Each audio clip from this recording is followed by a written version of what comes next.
নওগাঁর নিয়ামতপুরে বাংলাদেশ পানি আইন ২০১৩ ও বাংলাদেশ পানি বিধিমালা ২০১৮ বিষয়ক অবহিতকরণ এবং উপজেলা সমীক্ষা প্রকল্পের ফলাফলের ওপর শুনানি ও মতামত গ্রহণ সংক্রান্ত কর্মশালা অনুষ্ঠিত হয়েছে।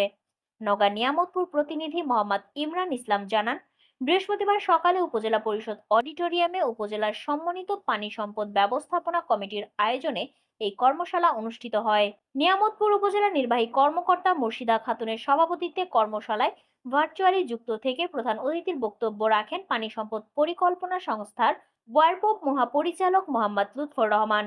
পানি সম্পদ পরিকল্পনা সংস্থার মুখ্য বৈজ্ঞানিক প্রকৌশল মোহাম্মদ জাহিদ হোসেনের সঞ্চালনায় কর্মশালায় বিশেষ অতিথি হিসেবে উপস্থিত ছিলেন পানি সম্পদ পরিকল্পনা সংস্থার পরিচালক পরিকল্পনা নূর আলম ও বৈজ্ঞানিক কর্মকর্তা সাইদুর রহমান খান, নিয়ামতপুর থানার ওসি হাবিবুর রহমান, সহকারী কমিশনার ভূমি রেজাউল করিম, উপজেলা প্রকল্প বাস্তবায়ন কর্মকর্তা এনামুল হক, উপজেলা প্রকৌশলী জাহিদুল ইসলাম, উপজেলা কৃষি অফিসার রফিকুল ইসলাম, নিয়ামতপুর উপজেলা প্রেস ক্লাবের সাধারণ সম্পাদক জনি আহমেদ, উপজেলা আইসিটি কর্মকর্তা রাসেল রানা সহ সরকারি দপ্তরের কর্মকর্তা ও স্থানীয় গণ্যমান্য ব্যক্তিবর্গগণ।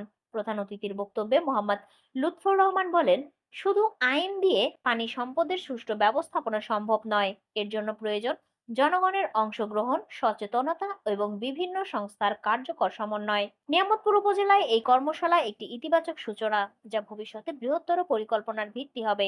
উপজেলা নির্বাহী কর্মকর্তা মুর্শিদা খাতুন বলেন, পানির সংকট মোকাবেলায় স্থানীয় সরকার এবং পানির ব্যবস্থাপনার সঙ্গে জড়িত সংস্থাগুলোর ঐক্যবদ্ধ প্রচেষ্টা অপরিহার্য। এই কর্মশালা নিয়ামতপুর উপজেলায় একটি কার্যকর পানি ব্যবস্থাপনার রূপরেখা তৈরিতে গুরুত্বপূর্ণ ভূমিকা রাখবে। ওয়ারপোর মুখ্য বৈজ্ঞানিক কর্মকর্তা মোহাম্মদ জাহিদ হোসেন পানি আইন ও বিধিমালা এবং নিয়ামতপুর উপজেলার ওপর পরিচালিত সমীক্ষার বিস্তারিত ফলাফল তুলে ধরেন। তিনি বলেন, সমীক্ষার প্রাপ্ত তথ্য অনুযায়ী নিয়ামতপুরে বিভিন্ন এলাকায় পানি সংকট ও দূষণের যে চিত্র পাওয়া গেছে তা মোকাবেলায় স্থানীয় ও জাতীয় পর্যায়ে জরুরি পদক্ষেপ প্রয়োজন। অবশ্যই স্যারদের সাথে স্যারের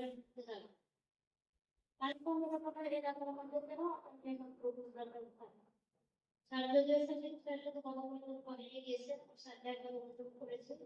আবার আসলে আমি বিশেষ পানি সংকট কোথায় দেখা যাচ্ছে ঘটনা। আজকে বৃষ্টির মধ্যে আমাদের সবাই কষ্ট করে এসেছেন, ধৈর্য ধরে এসেছেন। সেজন্য সভাপতি বিশেষভাবে কৃতজ্ঞতা জ্ঞাপন করছি। আপনাদের কাছে সম্বন্ধে একটা কোশ্চেনই আপনার দেওয়া হয়েছে। আপনারা আপনার সর্বস্তরের মনোনয়ন এসেছেন, আপনাদের সুচিন্তিত মতামত দিয়ে আশা করব যে এটা বাস্তব দিকে নলেজ আপনারা যে ফর্মটা পূরণ করবেন, এই ফর্মটার আলোকে আমাদের